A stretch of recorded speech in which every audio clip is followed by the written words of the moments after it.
ఈడోలో మంచు కురుస్తున్న రోజు అది.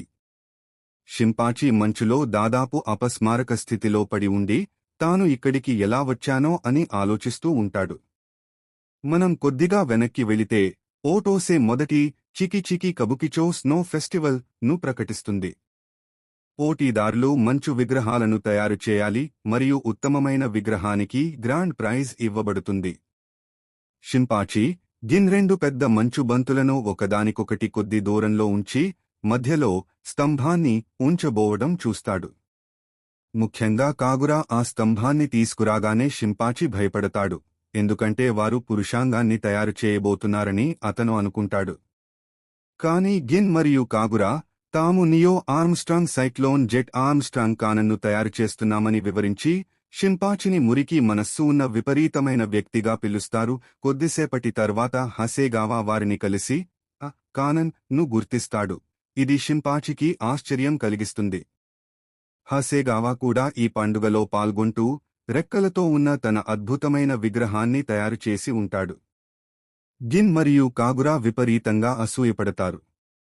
గిన్ దాని కాలును పాడు చేయడం ద్వారా విగ్రహాన్ని నాశనం చేయడానికి ప్రయత్నిస్తాడు. కాగురా విగ్రహంపై దుస్తులు లేకపోవడం వలన దాని పురుషాంగాన్ని గమనించి, దాన్ని సాకుగా వాడుకుని విగ్రహంపై మంచు బంతులు విసురుతారు. అకస్మాత్తుగా విగ్రహంలోని ఆ భాగం ఎగిరిపోయి, ఒక గ్యాంగ్ తయారు చేసిన విగ్రహం తలపై ఇరుక్కుంటుంది. వారు కోపంగా వీరివైపు పరిగెత్తుకురాగా, గిన్ హసేగావా విగ్రహం కాలును పగలగొట్టి వారిపై విసిరేస్తాడు. ఆ విగ్రహం ధ్వంసం కావడంతో వారు తమ సొంత విగ్రహం పనికి తిరిగి వెళతారు.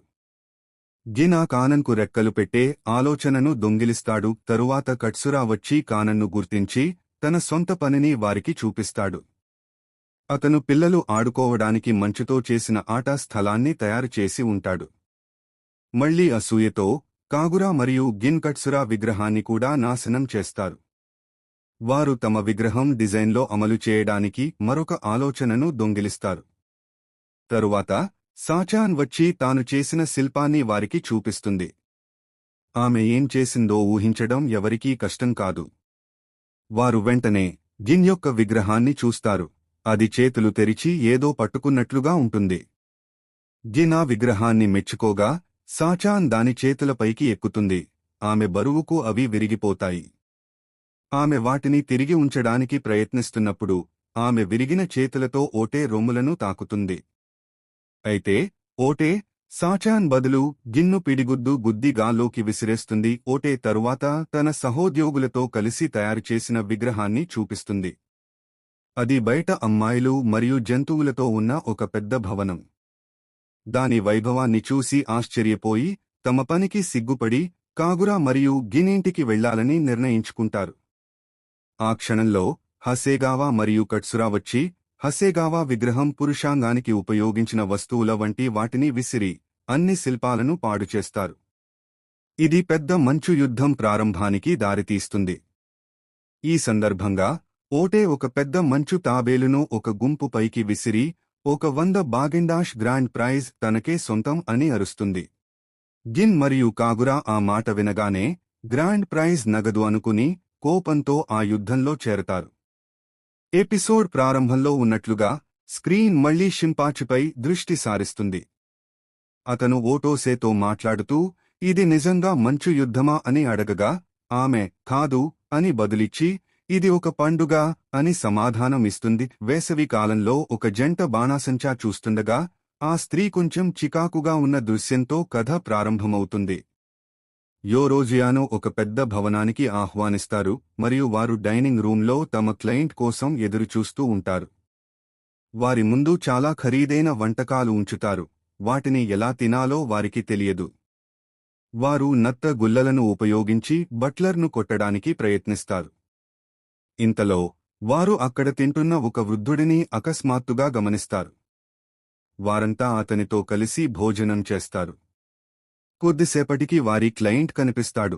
అతను ఆ వృద్ధుడి కొడుకు అని తెలుస్తుంది.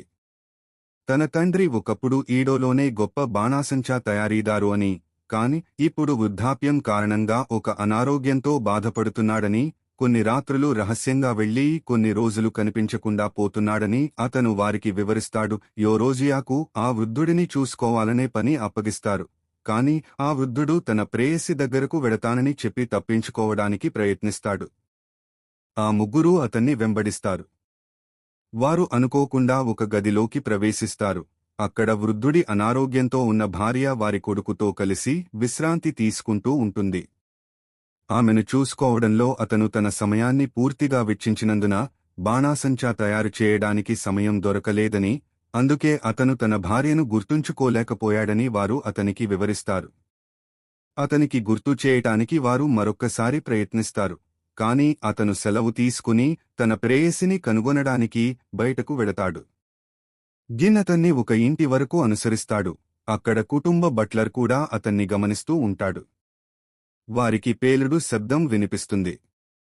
కొద్దిసేపటికి ఆ వృద్ధుడు తాను తయారుచేసిన బాణాసంచాతో ఆ ఇంటి నుండి బయటకు రావడం చూస్తారు. ఆ వృద్ధుడు తన భార్యను మర్చిపోయినప్పటికీ తన కళను ఇంకా గుర్తుంచుకున్నాడని, అదే అతని ప్రేయసి అని బట్లర్ గిన్కి వివరిస్తాడు. ఎవరికీ ఈ రహస్యం చెప్పకుండా అతన్ని ఒక కళాకారుడిగా చనిపోనివ్వమని బట్లర్ గిన్ని వేడుకుంటాడు. గిన్ అతను తన భార్యను మర్చిపోయినా తన కళను మర్చిపోలేకపోవడం విచారకరమని భావిస్తాడు. ప్రజలు తమ మనస్సులలో మర్చిపోయినా వారి గుండెల్లో తమ జ్ఞాపకాలను ఎల్లప్పుడూ ఉంచుకుంటారని తాను నమ్ముతున్నానని గిన్ వ్యాఖ్యానిస్తాడు. తరువాత మనకు ఒక ఫ్లాష్ బ్యాక్ చూపిస్తారు. అందులో ఆ వృద్ధుడు తన యవ్వనంలో శీతాకాలంలో తన భార్యతో కలిసి బాణాసంచాను పరీక్షిస్తూ ఉంటాడు. అంత చలి రోజున బయట ఉండి ఈ పిచ్చి బాణాసంచా చూడాల్సి వస్తుందని భార్య విసుగు చెందుతుంది. కాని ఆ తర్వాత అతను ఆమెకు ప్రేమను వ్యక్తం చేసిన బాణాసంచాను ఆమె చూస్తుంది. ఆ రోజు నుండి ప్రతి సంవత్సరం ఆ తేదీన ఆకాశాన్ని బాణాసంచాతో నింపుతానని అతను ఆమెకు అప్పుడు వాగ్దానం చేస్తాడు. వర్తమానంలోకి తిరిగి రాగానే ఆ భార్య ఆ కథ గురించి తన కొడుకుతో చెప్పి తన భర్త తన వాగ్దానాన్ని ఎప్పుడూ నిలబెట్టుకోలేదని భావిస్తుంది. అయితే కొద్దిసేపటికే వారు ఆకాశంలో బాణాసంచాను చూస్తారు. అది బహుశా తన భర్తే ఏర్పాటు చేస్తున్నాడని గ్రహించిన ఆ భార్య సంతోషంతో కన్నీరు పెట్టుకుంటుంది. ఎపిసోడ్ ముగిసేసరికి ఆ వృద్ధుడు ఏయ్ చూస్తున్నావా అని అరుస్తాడు. గిన్ చెప్పినట్లుగా తన వాగ్దానం గురించి అతను తన హృదయంలో గుర్తుంచుకున్నాడని దీని అర్థం కావచ్చు. రాత్రివేళ జైలు నుంచి పారిపోయిన పాంటీస్ దొంగ కోసం షిన్సెంగుమి ఎడో అంతటా రోడ్ బ్లాక్లు ఏర్పాటు చేసింది. షిన్సెంగుమి సైకిల్పై వెళ్తున్న ఒక వ్యక్తిని ఆపి తనిఖీ చేయగా అది కత్సురా అని తెలుస్తుంది. రోడ్ బ్లాక్లో ఉన్న ఆఫీసర్లలో ఒకడైన సౌగో వెంటనే తన బజూకాను తీసి కత్సురాపై కాల్పులు జరుపుతాడు. చివరి క్షణంలో కత్సురా పేలుడు నుంచి తప్పించుకున్నా అతని కాలికి గాయమై రక్తం వస్తుంది. అతను వెళ్లిన దారి అంతటా రక్తపు మరకలు కనిపిస్తాయి. షిన్సెంగుమి అతన్ని వెంటాడటంతో తప్పించుకోవడానికి అతను డాబాలపైకి ఎక్కాల్సి వస్తుంది. నడవడానికి ప్రయత్నిస్తున్నప్పుడు అనుకోకుండా అతను ఒక బ్రాను పట్టుకుంటాడు. సరిగ్గా అప్పుడే బట్టలు ఉతకడం పూర్తి చేసిన ఆ బ్రా యజమానురాలు ఇకుమత్సు అతన్ని చూస్తుంది. కత్సురా తాను శాంటా క్లాజ్ అని చెప్పి దాన్ని దాటవేయడానికి ప్రయత్నిస్తాడు. అయితే ఇకుమత్సు తన ఉతికిన బట్టలను అతని ముఖంపై విసిరి కొట్టి అతన్ని పడగొడుతుంది. ఆ తర్వాత కొట్టినందుకు క్షమాపణగా ఆమె అతన్ని తన రామెన్ షాపుకు తీసుకెళ్లి రామెన్తో ఆతిథ్యం ఇస్తుంది. కత్సురా తనకు సోబా అంటే ఇష్టమని చెప్పినా ఆమె రామెన్ ఇస్తుంది. ఆమె అతన్ని పాంటీస్ దొంగ అని నమ్ముతుంది మరియు కొంత అనుమానం కూడా ఉంది. ఒక పోలీసు కారు అటుగా వెళ్లడంతో కత్సురా కలవరపడి తనకు రామెన్ వంట విధానం నేర్పించమని ఇకుమత్సును అడుగుతాడు. ఇకుమత్సు ఏదైనా చెప్పేలోపే ముగ్గురు విచిత్రమైన వ్యక్తులు దుకాణంలోకి ప్రవేశించి ఇకుమత్సును కొంత డబ్బు అడుగుతారు. ఈ వ్యక్తులలో ఒకడు ఇకుమత్సు చనిపోయిన భర్త సోదరుడు మరియు ఈ దుకాణం తన సోదరుడిది కాబట్టి లాభంలో వాటా కావాలని అడుగుతాడు. గతంలో డబ్బు ఇచ్చానని మళ్లీ ఇవ్వలేనని ఇకుమత్సు నిరాకరిస్తుంది. కత్సురా వెయిటర్గా వేషం వేసుకుని వారికి అపెటైజర్గా ఫ్రైడ్ రైస్ ఇస్తాడు. ఆ రౌడీలు ఆ డబ్బు తమ తిరుగుబాటు కోసం అని చట్టబద్ధంగా దొరకకపోతే దొంగిలించాల్సి వస్తుందని చెబుతారు. ఆ మాట విన్న ఇకుమత్సు కోపంతో తన భర్త డైగో వారిలాంటి వారి వల్లే చనిపోయాడని చెప్పి ఆ వ్యక్తిని చెంపదెబ్బ కొడుతుంది. ఆ సమయంలో కత్సురా మళ్లీ తన ఫ్రైడ్ రైస్తో జోక్యం చేసుకుంటాడు. కత్సురా ఆ అన్నంలో విషం కలపడంతో ఆ రౌడీలకు కడుపులో ఇబ్బందులు మొదలవుతాయి. వారు బాత్రూం ఉపయోగించడానికి ప్రయత్నిస్తారు, కానీ కత్సురా దాన్ని ఆక్రమించుకుని ఉండటంతో వారు సిగ్గుతో దుకాణం వదిలి వెళ్లిపోవాల్సి వస్తుంది. ఇప్పుడు ఇకుమత్సు కత్సురాను తన శిష్యుడిగా అంగీకరించి అతనికి రామెన్ వండటం నేర్పించడానికి ప్రయత్నిస్తుంది.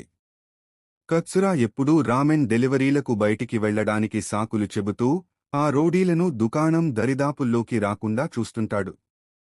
ఇంతలో ఎలిజబెత్ కత్సురా కోసం వెతుకుతోంది మరియు సౌగో హిజికాతాతో కలిసి కత్సురాను ఎలా పట్టుకోవాలనే దాని గురించి చర్చిస్తుంటాడు.